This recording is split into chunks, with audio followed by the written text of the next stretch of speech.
Okay everyone, I am coming to you from our completed bamboo floor. The roof is not on yet, but check this out. Okay, there's Zadok putting some finishing touches, but look at this. Fully bamboo structure, everything. And I have a nice perch up here to see the football ground. Let's just say after being in the hammock for 3 weeks, it was very weird to sleep on here because we slept on here 2 nights ago and last night, and we put our tent on top of here, which is just like practically a mosquito net because the mosquito village is insane.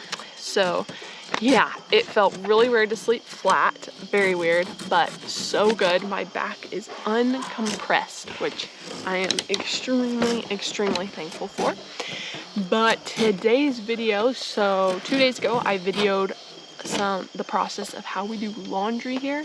So I apologize if I look a little awkward in the video. I feel awkward filming myself sometimes, and where we do laundry, there's people everywhere, and I was filming it while they were in class, and I was trying to look like I wasn't filming.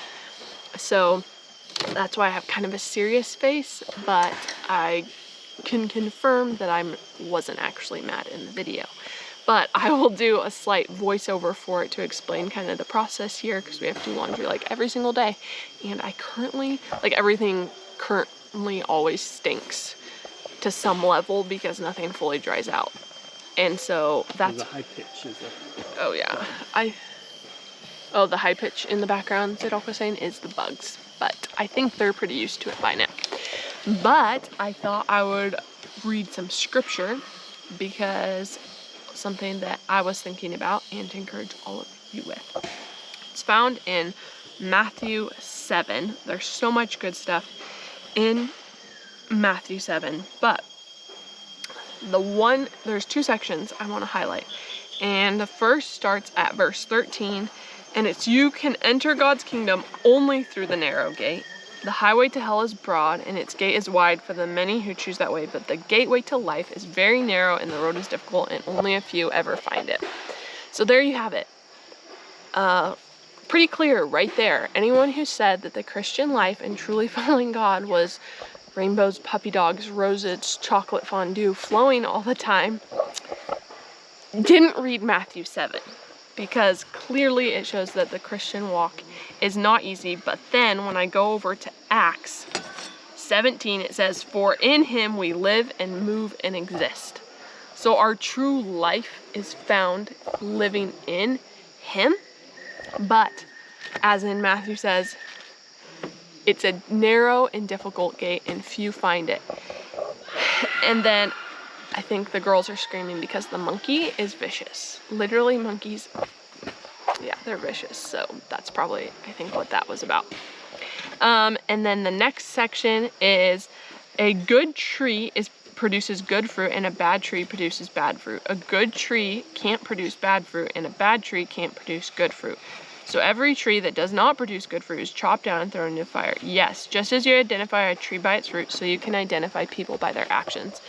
And so I'm always examining myself and going, okay, how is my fruit right now? What fruit am I producing in my life? And I tell people all the time, people are always watching, and so many people walk through the store and go about their life, and they get mad at people. Someone cuts them off driving or something, they get mad, or they get mad in a store, they get mad. And if I saw that person that's claiming they're a Christian, but I saw their actions and had never spoke to them before, I probably wouldn't think that they're a Christian. And so how is our life and the fruit of our life, is it actually lining up with saying that we're a follower and a disciple of Jesus? Because if we're truly followers and disciples of Jesus, our life is going to line up with that. People will be able to see that something different in you. So even for me, like when I've been in a store or something, I go, okay, even if I'm having a hard day or I'm just I can be very tunnel vision focused when I go to the store and I look very serious. But if I had to go, okay, smile, like people matter and people matter to God, and I want them to see that there's something different about me and that they're valued because they're valued by God. And so that's the biggest thing God's been teaching me recently as we're here at the Jungle Discipleship School and I don't speak their language, is how do I value them? How do I show them the love of God? And how do I show them what true Christianity looks like? Not as a religion of going to church and stuff like that, but as what does it look like to be a follower of God? So that's what I have for you guys today. And so now it's going to go ahead and go into the laundry video, which let me tell you, life is just different for pretty much everyone in the world when you have to wash the laundry every day. And it gets clean, but honestly, it never truly gets clean. And so, yeah, hopefully you enjoy it. And yeah, thank you all for your support. Continue to share this stuff. And if you have anything that you would love for me to cover, definitely go ahead and send it my way. Keep us in your prayers as we just entered the 4th week of the Jungle Discipleship School. And then in 2 weeks, I'll be teaching on the character and nature of God. So that's going to be awesome. And then I also just set up with one of the girls here to have like a focused meeting with her a couple times a week. She's currently Buddhist, but I believe she's going to get saved. Okay, my camera's shut off, but yeah, meeting with a girl who's currently Buddhist, but I definitely believe she's going to get saved. So super excited to see what God's going to do with that. And then also yesterday, Zadok got to meet a pastor. Showed up yesterday here from nearby and was just asking all these questions about God, and Zadok was able to give some Burmese audio Bibles, which is just so exciting.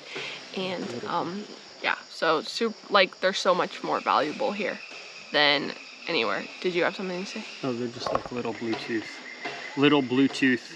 audio Bibles, not Bluetooth, just like standalone blocks, micro USB charge, so they can charge them off a solar panel. Come with little headphones. They're epic. And they have a bunch of languages. So yeah, super exciting.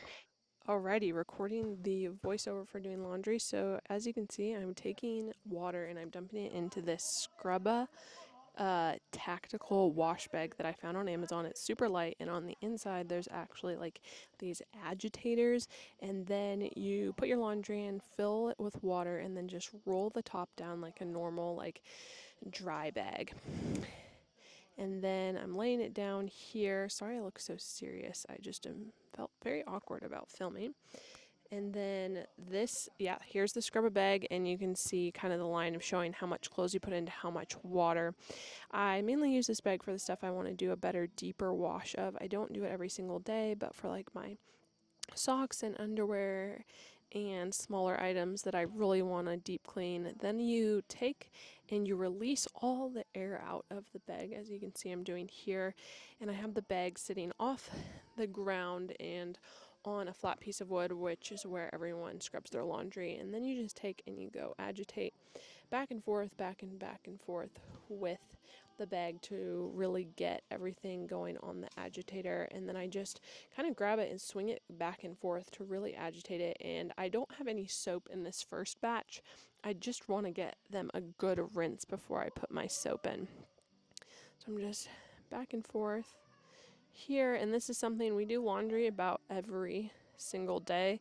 I have about 4 shirts here and 3 pairs of pants. And yeah, I was trying to show you guys the water inside. So yeah, just keep going back and forth on that agitator. Definitely makes you thankful for a washing machine, for sure, and a dryer. Okay, then I pick up the camera and show you guys what the water looks like inside. As you can see, it's a little murky and a little dirty, and that's just my socks that weren't even that dirty.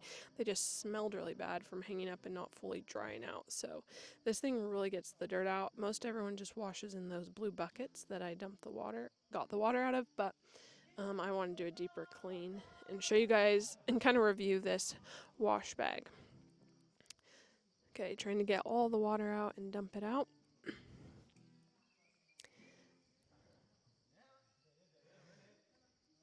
Okay. Then I go ahead and fill it back up. This is where we're getting the water from. It's like our own big, huge bathtub that gets filled Monday, Wednesday, and Friday. I was trying to covertly film without people notice, so sorry for the terrible footage on that. And so, yeah, just scooping that in to my bucket, and this is where we also take showers. Okay, got my bucket full. It's kind of boring to show you guys the full clip. All right, and then that's me actually just washing some of my bigger stuff, like my pants, inside of the bucket to really get it drenched. And then I scrubbed it because there was so much mud on it. It was crazy, and I honestly don't. And then this is a really good concentrated soap that we got. Only one drop makes a ton, and you'll be able to see how much mud it got out of this. Everyone here uses this like powdered laundry soap for everything, but this stuff is really great. Doesn't really have a scent. Look at that mud coming out. Wow, wow, wow. And then there's all my laundry hung and dried. The battery seems to be having some issues, so I'm going to try to wrap this up really quick. But there's one song that I've been just jamming to today, and it's the Brandon Lake song, Tear Off the Roof. So go and give it a listen, because it's talking about how that there is more power in the hem of the garment of Jesus than in the whole camp of the enemy. And if we lived with that reality, it would change our entire life.